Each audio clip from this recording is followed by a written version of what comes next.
नमस्कार फ्रेंड्स, मैं हूं नेहा और स्वागत है आपका इट इज़ नेहा में। तो हम एनटीटी की प्रिपरेशन कर रहे हैं, लेकिन बीच में मेरे पास जो एनटीटी की जो नेगेटिव मार्किंग के रिगार्डिंग बहुत सारे क्वेश्चन पूछे गए आप लोगों से कि इसमें है या नहीं है। कई मैंने जहाँ तक मुझे पता है कि नहीं है, लेकिन कई लोगों ने बोला कि नहीं है, क्योंकि जो प्रीवियस एग्ज़ाम हुआ था एनटीटी का तो उसमें थी। लेकिन मैं क्यों बोल रही हूँ कि नहीं है, तो उसके लिए मैं आगे आपको प्रूफ भी देने जा रही हूँ और क्या क्या मेंशन है जो बोर्ड ने आरएसएसबी ने अभी तक जो प्रोवाइड करवाया है अपन को एनटीटी के रिगार्डिंग। तो उसके बारे में बात करेंगे कि क्या क्या सोर्सेज मुझे मिले हैं। ठीक है, तो ये है जो एडवर्टाइजमेंट आया था, नोटिफिकेशन इसकी एनटीटी की, तो वो ये है। तो इस पर अपन आगे स्क्रॉल कर रहे हैं।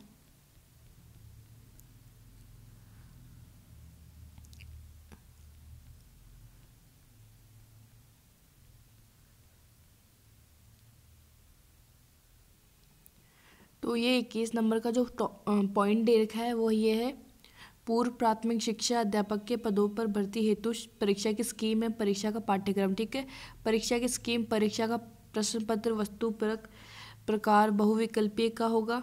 ठीक है, तो ऑब्जेक्टिव टाइप होगा। ठीक है, प्रश्न पत्र जो है वो 100 अंकों का होगा। न्यूनतम जो पासिंग मार्क्स होंगे वो 40 लाने होंगे आपको। और प्रश्न पत्र जो है वो 3 घंटे का होगा।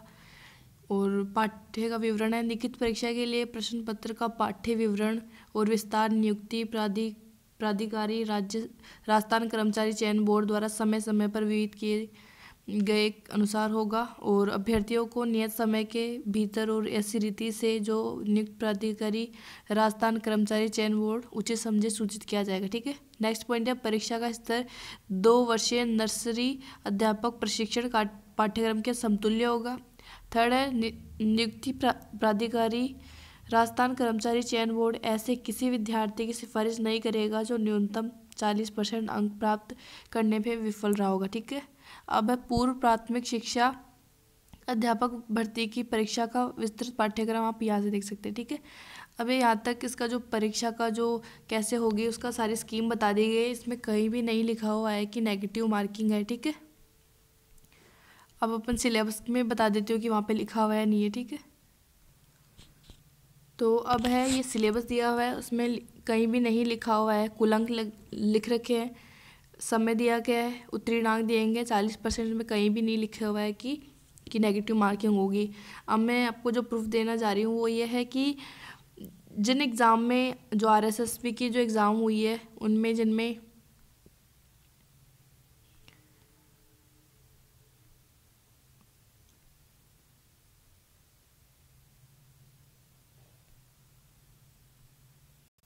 तो ये है एनटीटी का सिलेबस।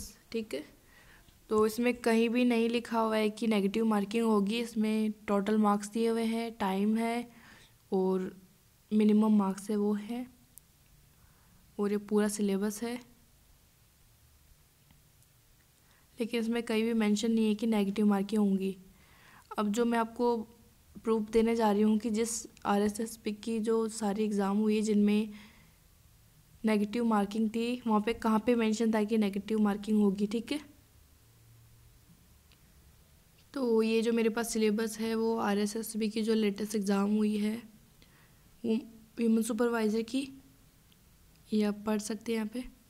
तो इसका जो सिलेबस बताया गया था उसमें मेंशन किया गया था कि नेगेटिव मार्किंग होगी। ये थर्ड पॉइंट कि negative marking shall be applicable in the evaluation of answer. For every wrong answer, 1/3 of the mark prescribed for that particular question shall be deducted. ठीक है, तो आप यहाँ से पढ़ सकते हैं। अगर एंटिटी में भी नेगेटिव मार्किंग होती तो वो ज़रूर पहले मेंशन करते, पहले बताते कि जो एडवर्टाइजमेंट था उसमें भी बताते, और जो ये सिलेबस में है तो उसमें बताते। तो जहाँ तक मेरा अगर आपको प्रूफ सही लगा है तो आप मान सकते हैं कि नेगेटिव मार्किंग नहीं है। और वैसे तो नहीं होगी, अगर आपको लगता है कि फिर भी हो सकती है तो उसमें कोई बड़ी बात नहीं है। नेगेटिव मार्किंग का मतलब होता है कि आपको जो गलत अटैम्प्ट है आपको नहीं पता लग रहा तो आपको तुक्के नहीं लगाने हैं, ठीक है। तो आप वो जब आपके पास पेपर आएगा तो उससे पहले उस पेपर के जो फर्स्ट वाला पेज आएगा उसको पढ़ लीजिएगा, वहाँ पे लिखा हुआ होगा, ठीक है। तो उसके बाद भी आप अवेयर हो सकते हैं। तो इतनी कोई बड़ी बात नहीं है कि नेगेटिव मार्किंग है नहीं है, और मैंने अभी तक आपको प्रूफ दे दिया है कि अभी तक जो बताया गया है बोर्ड द्वारा तो उसमें नेगेटिव मार्किंग नहीं है, ठीक है। आई होप आपको ये वीडियो पसंद आया होगा। Thank you. और अगर आप एनटीटी की प्रिपरेशन के रिगार्डिंग मेरे चैनल पे पहली बार आए हैं तो इससे पहले मैंने एनटीटी की प्रिपरेशन के लिए वीडियोस बना दिए हैं, तो आप वो देख सकते हैं, ठीक है। अगर आपको ये मेरी इन्फॉर्मेशन अच्छी लगी है तो प्लीज़ सब्सक्राइब माय चैनल। और अगर आपको एनटीटी की प्रिपरेशन अच्छे से करनी है और थोड़े बेहतर जो है सोर्सेज से करनी है तो आप प्लीज़ मेरा चैनल सब्सक्राइब करें और बने रहिए मेरे साथ। Thank you.